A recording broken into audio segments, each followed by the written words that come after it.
ఒక అమ్మాయికి first time I love you చెప్పేటప్పుడు ఆ అబ్బాయి ఎందుకు మోకాళ్ళుని పూవిస్తాడు?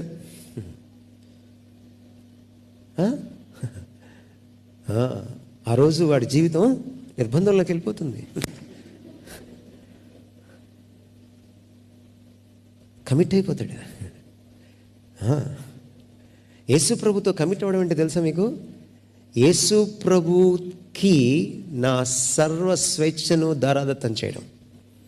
ఒక రకంగా అది బానిసత్వం. అందుకని అపోస్తలులు ఏమని రాసుకున్నారు?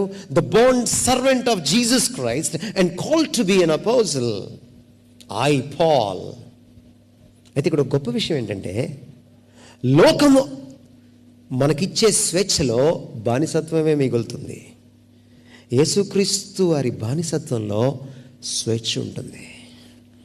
This is the paradox of life. ఇది జీవన వైవిధ్యం.